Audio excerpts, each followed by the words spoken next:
Marami ang nagulat sa pagpanaw ng Dreamscape head na si Deo Edrinal. Ang nasabing pagpanaw ay kinumpirma ng anak na si PJ Edrinal sa isang Facebook post.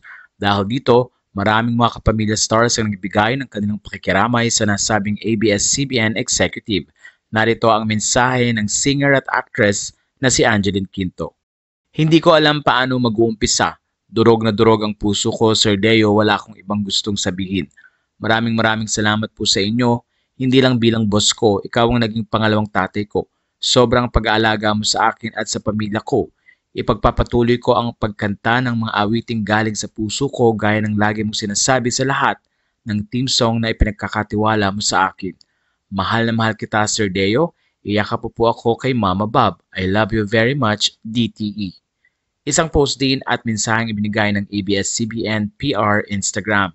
Ayon sa kanila, it is with great sadness that we announce the passing of Mr. Rodel Deo T. Edrinal, our esteemed head of Dreamscape Entertainment.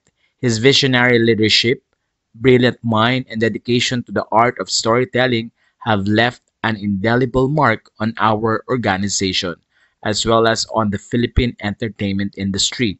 We mourn the loss of a true and beloved leader and extend our heartfelt condolences to the family. Pati ang batikang aktres na si Carmi Martin ay nagulat din sa tila biglang pagpanaw ni Deo.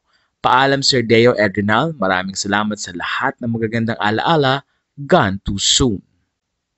Ayon naman sa direktor na si Andoy Ranay, wala siyang masabi at purong kalungkutan lamang ang kanyang nararamdaman. Sa puntong ito ay bakas ang kalungkutan sa ABS-CBN at sa mga kapamilya star dahil sa pagkawala ng isa sa mga mahuhusay na visionary at nagbibigay ng magagandang palabas na na-enjoy ng mga Filipino sa mahabang panahon.